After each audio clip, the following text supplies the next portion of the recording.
आज हम लोग लाइन्स एंड एंगल्स के बारे में पढ़ेंगे, मतलब रेखा और कोण। रेखा के द्वारा जो कोण बन रही है सीधी रेखाओं के द्वारा, उसके बारे में पढ़ेंगे। तो ये 10 प्रकार के होते हैं जिनके बारे में हम लोग यहाँ पर अभी पढ़ेंगे। तो पहला कौन सा कोण होता है? जो कि 90 डिग्री से कम के होते हैं। ऐसे कोणों को हम लोग क्या बोलते हैं? न्यून कोण या एक्यूट एंगल बोलते हैं। अब मान लीजिए कि हमारा तो 90 का लेस देन, अगर 90 पूरा पूरा है तो हम लोग क्या बोलते हैं? समकोण या राइट एंगल।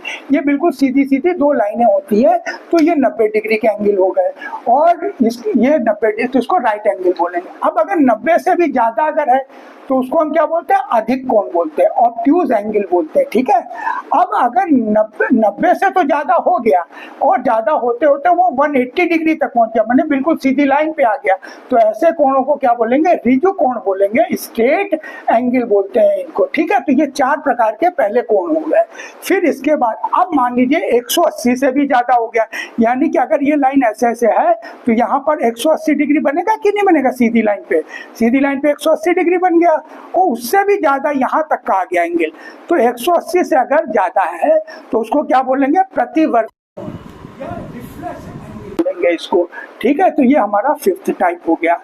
6th में क्या है कि अब 180 से ज्यादा होते होते कितना हो जाएगा? मैक्सिमम ये 360 तक जाता है, यानी कि पूरा गोल में जो एंगल है, जो डॉट होता है बीच का, वो चीज पूर्ण कोण या कंप्लीट एंगल इसको बोलते हैं, कंप्लीट एंगल। ओके। अब अगर मान लीजिए किसी दो कोण का 90 डिग्री के भीतर दो कोण है, एक 50 40 ऐसे ही ले लिया, बट उनका टोटल 90 है, तो ऐसे कोणों को हम क्या बोलेंगे? पूरक कोण या कॉम्प्लीमेंट्री एंगल बोलेंगे। और अगर दो कोणों का योग 180 डिग्री पे आ रहा है, मतलब ये दोनों मिला के 180 डिग्री पे पहुंच जा रहे हैं, तो इसको क्या बोलेंगे? संपूरक कोण, सप्लीमेंट्री एंगल। एग्जाम में अगर कंफ्यूजन हो कि कौन सा कॉम्प्लीमेंट्री के ही है कौन सा सप्लीमेंट्री, तो सप्लीमेंट्री के एस को याद रखिए, यानी कि एस से आप 8 बनाते हैं। चूंकि एस से 8 बनाते हैं तो 180 वाला कितना हो जाएगा? सप्लीमेंट्री एंगल हो जाएगा। ये एक क्लू रख लीजिए, तो ये सप्लीमेंट्री है तो दूसरा वाला कॉम्प्लीमेंट्री हो जाएगा, आपको कभी कंफ्यूजन नहीं होगा। अब अगर दो रेखाएं आपस में एक दूसरे को काट दें तो आमने सामने के जो कोण होते हैं उनको हम लोग शीर्षाभिमुख कोण कहते हैं। ये हमेशा बराबर होते हैं, इधर से और इधर भी हो सकता है, इधर से इधर भी हो सकता है, वर्टिकली अपोजिट बने, इधर इधर का कोण और इधर इधर का कोण। ठीक है। ये हमारा 9th टाइप हो गया। 10th टाइप ये हो गया कि अगर एक लाइन को दूसरी लाइन काट जाती है तो इस तरीके से जो 180 डिग्री के जो कोण बनते हैं वो अगल बगल के कोण, मतलब ये अगल बगल का एडजेसेंट बना होता है अगल बगल, तो अगल बगल के कोण, इनको हम लोग क्या बोलते हैं? आसन्न कोण बोलते हैं, एडजेसेंट एंगल। तो इस तरीके से हमने 10 प्रकार के एंगल आपको बता दिए। अब हम लोग चलेंगे समांतर रेखा और उसमें बनने वाले कोणों के बारे में हम बात करेंगे। अब हम लोग समांतर रेखा और कोण पढ़ेंगे। समांतर रेखा का मतलब क्या होता है? दो ऐसे ऐसे जो लाइनें होती है इसको समांतर रेखा बोलते हैं। और इसको अगर कोई एक तिर्यक रेखा, इसको तिर्यक रेखा बोलते हैं, ट्रांसवर्सल लाइन, तिर्यक रेखा, transversal line, transversal line, English में ट्रांसवर्सल लाइन बोलते हैं इस लाइन को। या तिर्यक रेखा, कोई एक टेढ़ी रेखा अगर इसको काट जाती है तो जो एंगल्स बनते हैं उन एंगल्स के बारे में हम लोग यहाँ पे चर्चा करेंगे। ठीक है। और ये आप ध्यान रखिए, ये बड़ा काम की चीज होती है, बहुत ही यूज में आता है। तो पहले आप समझ लीजिए कि अगर दो पैरेलल लाइन के भीतर, मतलब इसके भीतर, इस लाइन, तो एक लाइन ये है एक लाइन ये, इसके भीतर अगर कोई चीज है तो वो अंतः कोण, माने अंदर के कोण कहलाएंगे। ठीक है।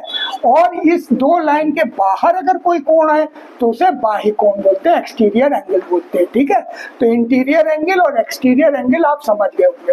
अब हम चलते हैं कि इंटीरियर एंगल में अगर ऐसे ऐसे बने अल्टरनेट हो, एक इस तरफ का हम ले, माने एक हम इस 3 नंबर को ले लें और एक हम 5 नंबर को उल्टे ले लें, तो इनको हम क्या बोलते हैं? अंतः। हम क्योंकि ये अंदर के हैं, अंदर वाले कोण अंतः कहलाते हैं, और ये एकांतर कोण है, बेसिकली ये एकांतर कोण है, अल्टरनेट एंगल्स है ये।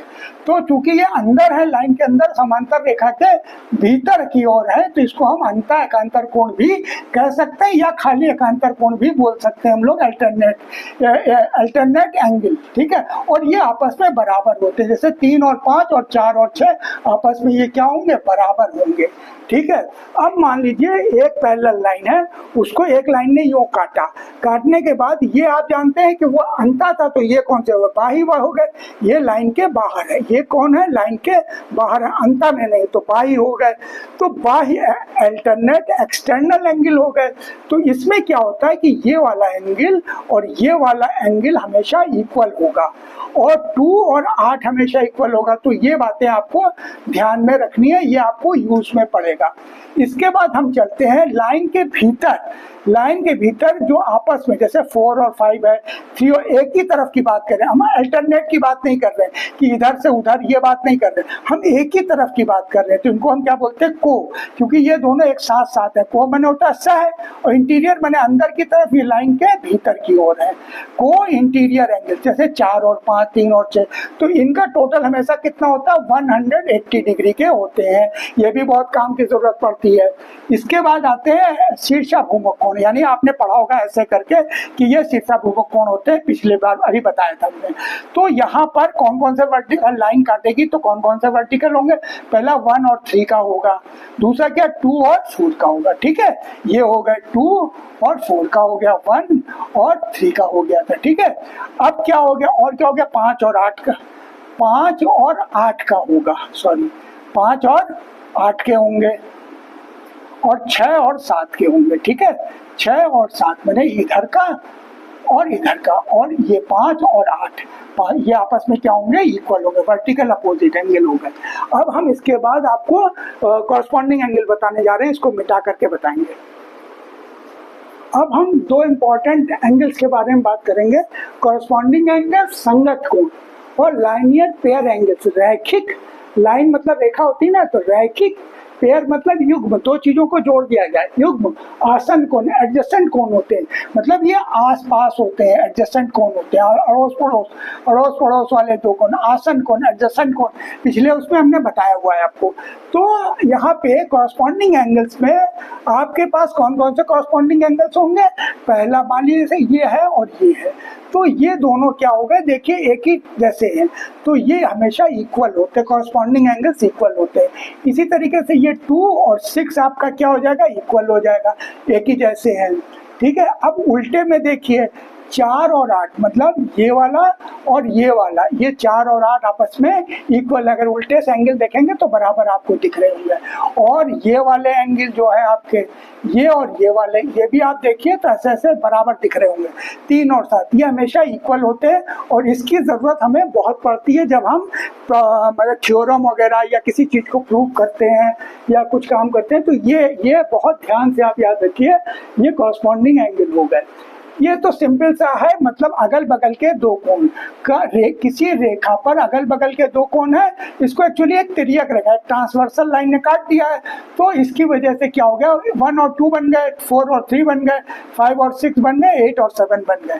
तो ये हमारे क्या होते हैं कि इन दोनों कोणों का योग हमेशा 180 डिग्री होता है। इनको हम लोग सप्लीमेंट्री एंगल नहीं बोलते हैं, क्योंकि सप्लीमेंट्री एंगल में ये जो लाइन काटने वाली बात नहीं होती है, यहाँ पे लाइन टच कर जाती, बनी एक लाइन और 2 लाइन, मतलब 2 लाइनें जब कट रही हो तब जो एंगल बन रहे उसके बारे में बात करते हैं। तो ये लाइनियर पेयर एंगल होते हैं, इसकी भी हमें बहुत ज़रूरत पड़ती है जब हम थ्योरम्स या प्रूफ करने जाते हैं, तब इसकी जरूरत पड़ती है। तो इस तरीके से हम लोगों ने क्या सीख लिया, रेखाओं के द्वारा बने हुए कोण, पैरेलल लाइन के द्वारा बने हुए कोण, अंतः कोण और सारे कोण, सब कोणों के बारे में हम लोगों ने यहाँ पर पढ़ लिया है। थैंक यू, हमारा वीडियो देखने के लिए बहुत बहुत धन्यवाद, और अपने दोस्तों को भी इसे शेयर करिए, और उन्हें भी, और सब्सक्राइब भी मेरे चैनल को करिए, जिससे कि इस तरीके के और वीडियोस आपको देखने को मिल सकते हैं। और मेरे अगर डिटेल में और भी चाहिए तो मेरे पास क्लास 8, 9 और 10 के हम लोगों ने बहुत सारे वीडियोस अपलोड कर रखे हैं मैथ्स के, आप उनमें भी जा करके थोड़ा थोड़ा देख सकते हैं, आपको लाइन्स एंड एंगल्स के बारे में और बहुत डिटेल में जानकारी मिलेगी। Thank you.